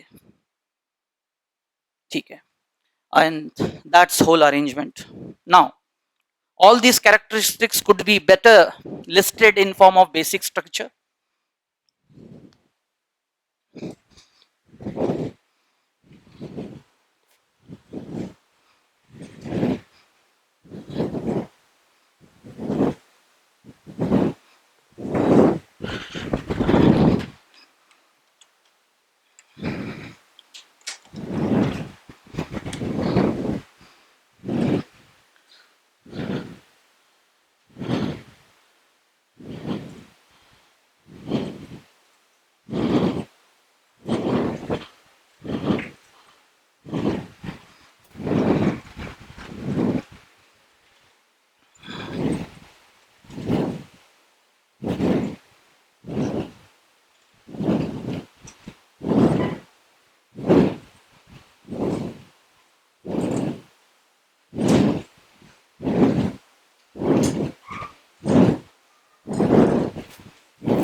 See the cell types.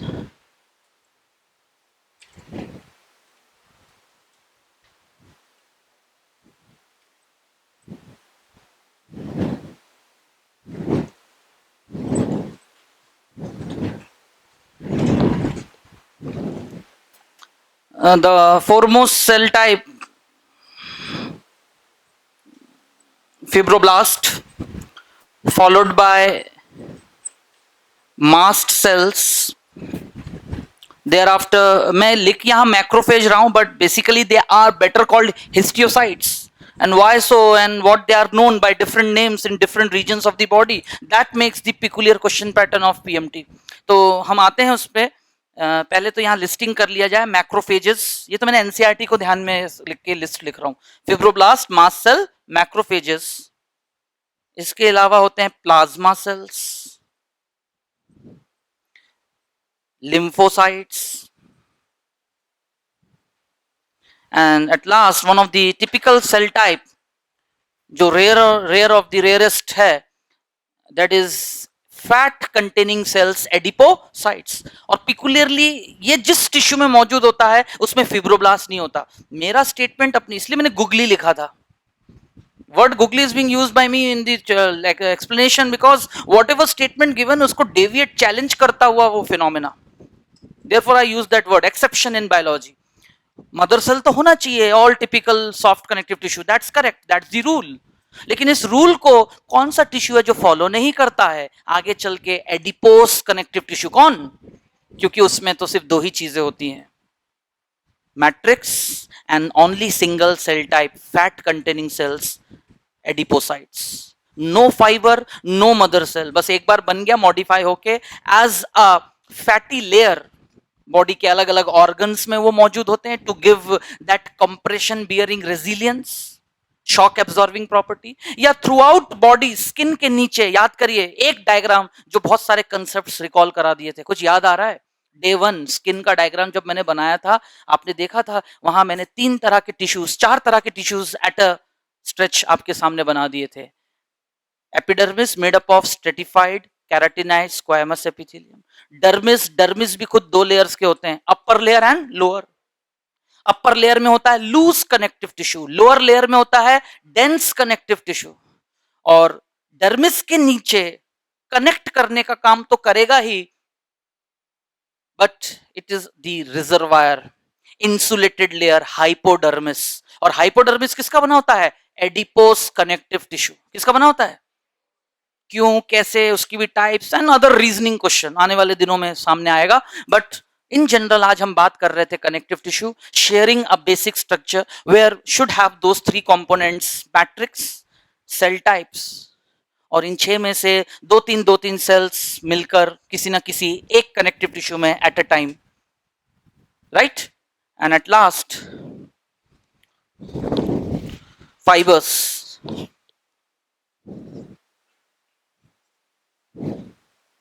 which are typically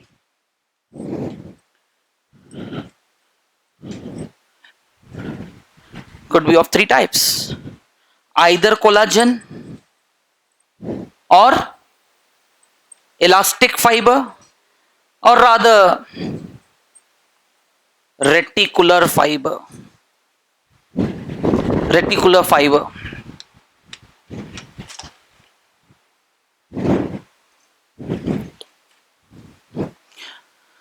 Now, before I further peep with the discussion of origin of connective tissue, कि किसी भी ह्यूमन बॉडी, कोई भी एनिमल बॉडी, मैमल्स में मैं चूज करूं और रेफरेंस लेके कि उसके लाइफ में जब वो बर्थ लेने से पहले अपने जेस्टेशन पीरियड के एम्ब्रियोनिक डेवलपमेंट से गुजरते हुए ऐसा एक कौन सा स्टेज आता है जब बॉडी में सारे टिश्यू टाइप बनते हैं, तो कोलैटरल सिंक्रोनाइज उसी टाइम पीरियड में कनेक्टिव टिश्यू भी बनेगा। तो इसको डिस्कस करने से पहले मैं इसी बेसिक स्ट्रक्चर को फ्रेम अप करके पहले मैं क्लासिफिकेशन वाला फ्लो चार्ट बना रहा हूं, फिर मैं ओरिजिन पे बात करूंगा। सिनॉप्सिस में पहले ओरिजिन लिखा है फिर क्लासिफिकेशन, लेकिन मैं प्रैक्टिकली पहले आपको क्लासिफिकेशन बता रहा हूं कनेक्टिव टिश्यू का, and then we will move to origin of connective tissue.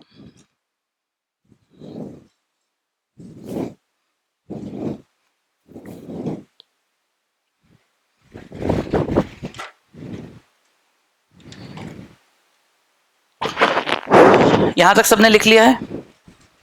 Okay, now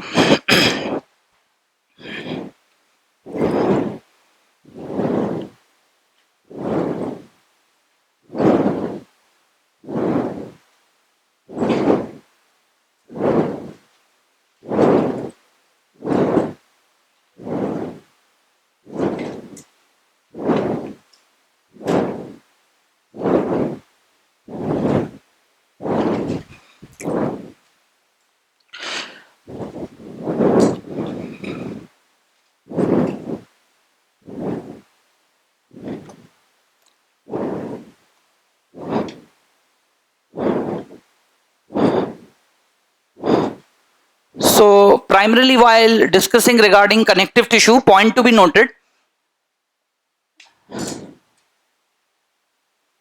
let me fix some basis of classification, right? What is the basis of classification? Now just remember, with the analogy of epithelium tissue, when I have gone through the classification, वहां मैंने 3 line mention किए थे when we were discussing regarding epithelium. Epithelium are being classified by considering 3 general consideration: function, number of layers, shape of cell.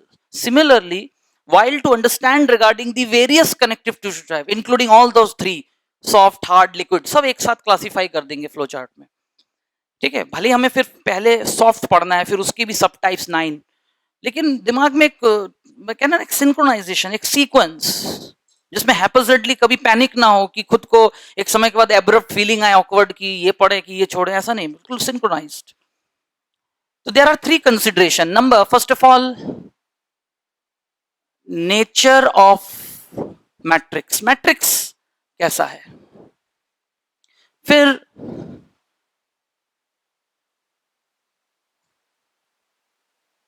Cell तो मौजूद होंगे, लेकिन किस किस टाइप के सेल के कॉम्बिनेशन, सेल टाइप्स, है ना? Presence of cell types is the basis. And next is percentage of fibres. Fibres तो होंगे, लेकिन कौन सा फाइबर? अभी अभी जो 3 फाइबर्स है, क्या सारे कनेक्टिव टिश्यू में तीनों के तीनों फाइबर इक्वल रेशियो में होंगे? नहीं. किसी में तीनों इक्वल रेशियो में होंगे, फिर किसी में सिर्फ कोलाजन होगा, बाकी नहीं होंगे, नेग्लिजिबल अमाउंट. 98% ही होगा, 1% ही होगा, और ये तो है ही नहीं, मान के चलो ऐसा कुछ होगा. या किसी में सिर्फ यही होगा, ये दोनों तो है ही नहीं, 100% रेटिकुलर फाइबर ही है. Percentage composition of fibres and so on. या फिर आखिरी में तो पता चलेगा फाइबरलेस, फाइबर ही नहीं है. Are you getting the basis of classification? And if it is so, if I am correct, अगर मेरी बात सही है, let us justify it. Connective tissue, है ना, अमंग एनी कॉर्डेड बॉडी. हम ह्यूमन के रेफरेंस में सारे एग्जांपल्स पढ़ेंगे, वो एक अपनी जगह है बात, लेकिन ये बात तो सभी कॉर्डेट्स पे लागू होता है, क्योंकि आज पहले ही मैंने इंट्रोडक्शन में बात रख दिया था कि अमंग ऑल कॉर्डेट्स मोर और less all form of connective tissue must present, क्योंकि यही एकमात्र फाइल है जिसमें होता है ये. Now first of all, on the basis of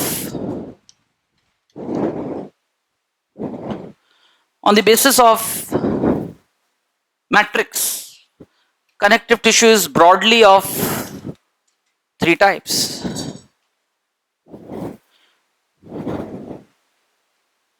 Soft connective tissue, hard connective tissue, liquid connective tissue. ठीक है, ये तो मैट्रिक्स की. Among the soft connective tissue, the next consideration is the cell types. अब ये दोनों बातें एक साथ लेके चलते हैं, कौन कौन से सेल्स और फाइबर्स ऑल ओवर जो भी कैसे क्या मौजूद है. Soft connective tissue again itself is further of 3 types.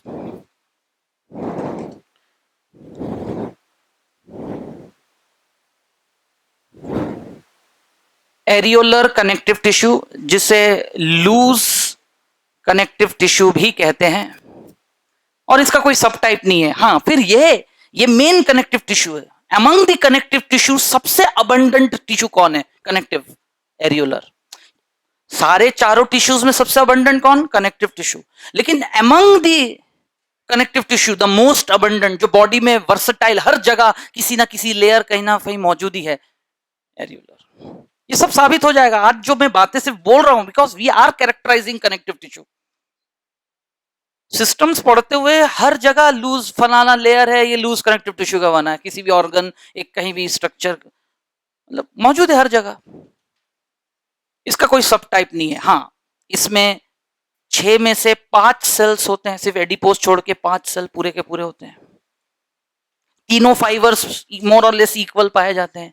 ये इसकी खासियत है, जिससे जो फ्रेजाइल है ना और फ्लेक्सिबल सॉफ्ट टेक्सचर इसको मिलता है, और तब जाके ये एक्चुअल अटैचिंग पैकिंग लेयर बनता है शरीर का. अब इस टिश्यू में एक एक सेल हटाते जाओ, किसी किसी फाइबर को हटाते जाओ, और एक ही फाइबर मौजूद है उसका परसेंटेज बढ़ाते जाओ. Further soft connective tissue are of other types, क्योंकि हर इसके बाद जितने भी कनेक्टिव टिश्यू पढ़ोगे आप पहला ही लाइन में लिखवाऊंगा, it is a modified areolar connective tissue where percentage of फलाना fibre blah fibre has increased whereas rest two are absent या लेस इन नंबर। सबको आ रही है मेरी बात समझ में? ऐसे फॉलो करें आप। तो areolar connective tissue, loose connective tissue. Next heading ही देखिए, मैं नाम क्या दे रहा हूं, डेंस फाइब्रस। नाम से ही उसका नेचर समझ में आ रहा है कि इन कनेक्टिव टिश्यू में सेल का मेजर रोल नहीं है। मदर सेल तो होगा, बाकी कोई सेल नहीं होता, सिर्फ मदर सेल फिब्रोब्लास्ट, बाकी कोई सेल नहीं। क्यों? क्योंकि मैट्रिक्स को एज पर फंक्शन लेने के लिए जो भी नेचर देना होगा फाइबर्स से दिया जाएगा। किससे दिया जाएगा? और डेंस वर्ड मतलब किसकी घनत्व, बोलते ना सघनता, घनत्व किसका ज्यादा है? डेंसिटी, फाइबर्स का दबदबा है ऐसे कनेक्टिव टिश्यू में। Now accordingly dense fibrous connective tissue itself are of three types: white dense fibrous connective tissue, yellow elastic connective tissue, and finally reticular connective tissue. Don't try to mug up, concept clear रहना चाहिए। नाम से ही समझ में आ रहा है किस टिश्यू की क्या प्रॉपर्टी होगी, क्या उसका नेचर होगा। कोलाजन फाइबर की डेंसिटी ही सबसे ज्यादा है, रेस्ट ये तो पाया नहीं जाता, ये थोड़ा बहुत होता है, इसलिए उसको dense white fibrous, imparting white colour, collagen imparts white colour to the matrix, white dense fibrous connective tissue. Yellow elastic, सिर्फ इलास्टिक फाइबर ही पाया जाता है, रेस्ट ये और ये बिल्कुल absent. More flexible, highly flexible, elastic nature, imparting yellow colour, और सिर्फ रेटिकुलर कनेक्टिव टिश्यू, मतलब यही पाया जाता है, ये है ही नहीं, रेस्ट सिर्फ ये सेल होता है बस। यही लिटरेचर लिखा जाएगा ना, और क्या लिखा जाएगा? रेस्ट। एग्जाम्पल, एग्जाम्पल में जो नाम आएगा सामने वो प्रोमिनेंट है, वो याद रखना है आपको। That's the nature of question of histology from connective tissue. ठीक है, बात यही नहीं खत्म हुआ। खुद व्हाइट फाइब्रस दो तरह का होता है, regular and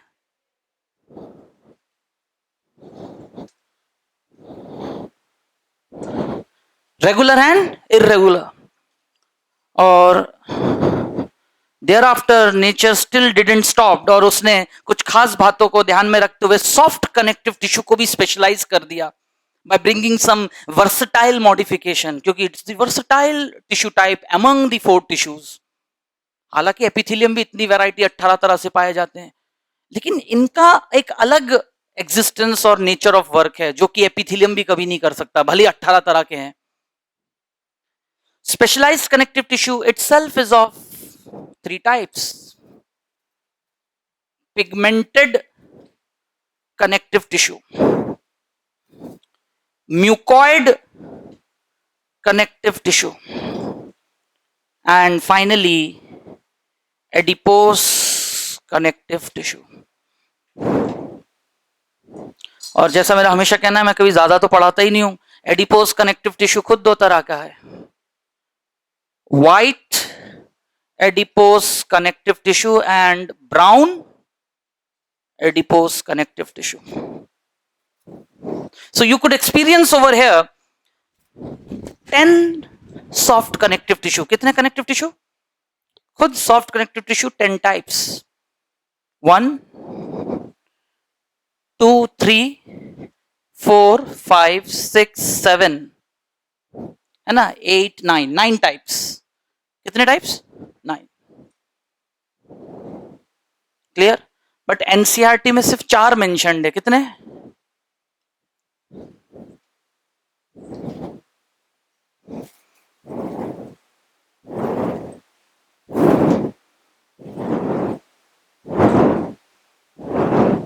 But if you'll go across any practice booklets or last 15 years paper throughout the different national pre-medical exams, उनमें आपको one or either examples and options मिल जाएंगे।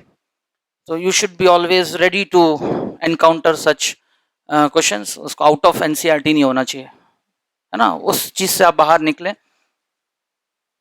So at a stretch 9 soft connective tissue present throughout the body, specially confined to different regions of the body, executing various function. ये marking कर दिया जिसके कि आप कभी सेल्फ स्टडी कर रहे हो तो एक थॉरो टच देते समय एनसीईआरटी बेस्ड आप क्लिक कर लें, हो गया ना एक एनसीईआरटी बेस्ड प्रिपरेशन। बाकी rest it's in your game, आप आराम से उसको बैठ के याद करते रहे सारे। ठीक है, ये मेंशन्ड है, ये दोनों मेंशन्ड है, और एडिपोस में भी ये वाला मेंशन्ड है, लेकिन मैमल्स में ही ये होता है सिर्फ, एनिमल किंगडम में ऐसा कनेक्टिव टिश्यू। सारे कॉर्डेट्स में कनेक्टिव टिश्यू होता है, ये मैंने सही कहा है, लेकिन हर तरह का कनेक्टिव टिश्यू सभी कॉर्डेट में हो जरूरी नहीं। ये तो now that's the learning aspect, क्योंकि एडिपोस कनेक्टिव टिश्यू होना सिर्फ अमंग कॉर्डेट्स में भी वर्टिब्रेट्स में किस ग्रुप का प्रॉपर्टी है, क्लास मैमेलिया ओनली, मैमल्स। और मैमल्स में भी जो इन्फेंट होते हैं बर्थ से लेकर साल भर के एज तक, उनमें एडिपोस कनेक्टिव टिश्यू कैसा होता है, ब्राउन।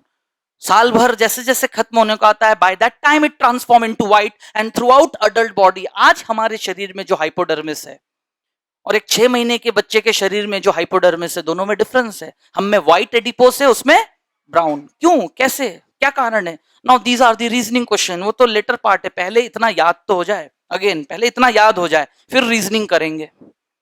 एवरीवन, सबको आ रहा है समझ में? एवर फॉलोड कैसा हो रहा है ये सारी चीजें? एनसीईआरटी बेस्ड मार्किंग हो चुकी है। Now let us move forward with hard connective tissue.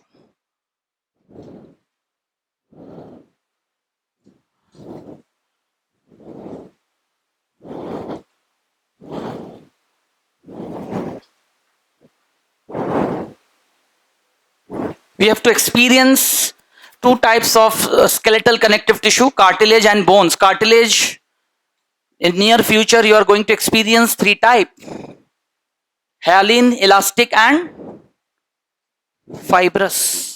NCERT में ऐसा कोई टर्मिनोलॉजी मेंशन नहीं है, एग्जांपल्स डायरेक्टली लिखे हुए हैं, लेकिन फाइब्रस कार्टिलेज जब समझोगे तो ही आगे चल के स्केलेटन सिस्टम में टॉपिक जॉइंट्स, किसके क्वेश्चन कर पाओगे, कैसे टिपिकल क्वेश्चंस बनते हैं उसके, फॉलोड बाय बोन्स। और बोन्स की क्लासिफिकेशन को एक्सपीरियंस करने से पहले liquid connective tissue, as already you are aware, blood and lymph.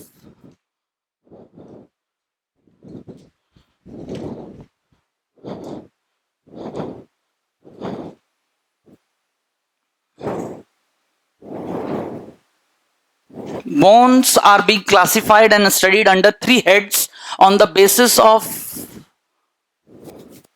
shape. In human body, all 206 bones are classified under flat,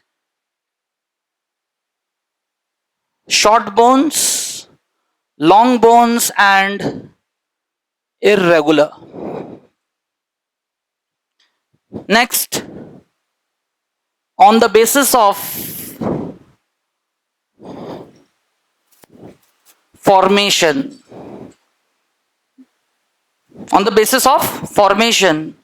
bones are being recognized as in 3 forms. Again, those 206 bones are being recognized in 3 forms: replacing bones,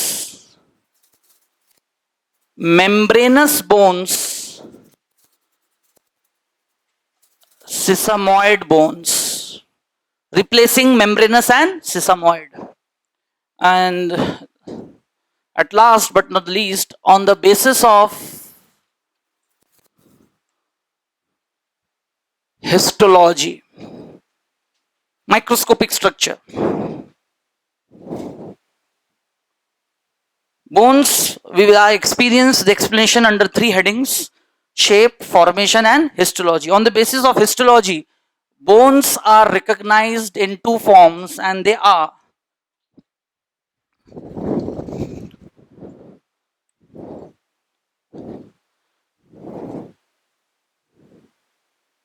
lamellar, or rather called non-lamellar. Lamellar or non-lamellar.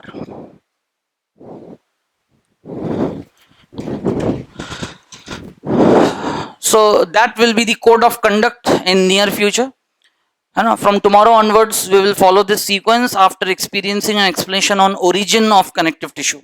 15 minute का वो explanation, then we will excel as per the sequence जैसा है. लेकिन कल ये complete हो जाएगा पूरा soft, कल ये complete हो जाएगा.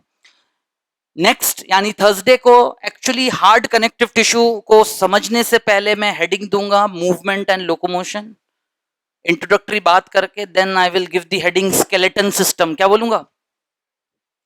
फिर स्केलेटन सिस्टम पर बात करते हुए हम आगे बढ़ेंगे, टेक्सोनॉमिक टच देते हुए एक्सपीरियंस करेंगे पूरे एनिमल किंगडम में, क्या उसकी पोजीशन कैसे क्या है. And then we will come to the conclusion कि एक्चुअल स्केलेटन सिस्टम जिसकी हम बात कर रहे हैं, क्योंकि वो तो पॉरीफेरा से चालू हो जाता है, स्पिक्यूल्स, ठीक है. किसी के पास कुछ स्केलेटन, किसी के पास एक्सोस्केलेटन काइटिनस आर्थ्रोपोडा में, किसी के पास शेल होता है, किसी के पास ऑसिकल्स होते हैं एकाइनोडर्म्स में.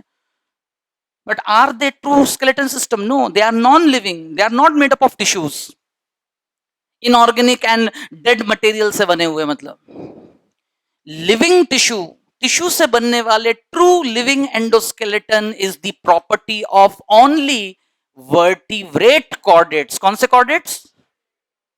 Point to be noted, not only chordates, क्योंकि सिफेलोकॉर्डेट और यूरोकॉर्डेट्स में स्केलेटन सिस्टम नहीं होता है. अरे उनका तो notochord, primitive hard connective tissue. हमें भले ही सिर्फ 2 तरह के पढ़ने हैं, लेकिन खुद hard connective tissue animal kingdom में प्रिमिटिव तरीके से शुरू हुआ था, and that's the beginning called notochord. क्या कहते हैं उसको?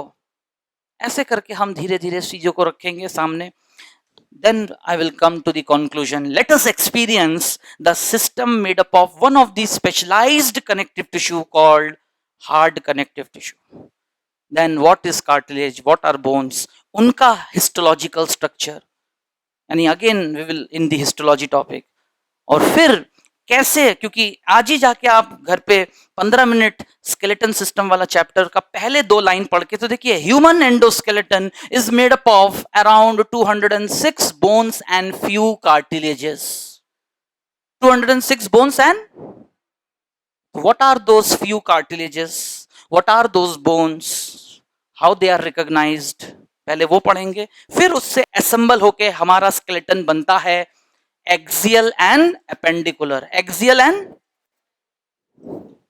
सबको आ रहा है समझ में? लेकिन ये पूरा दोनों असेंबल किससे होते हैं? The end of the chapter, joints.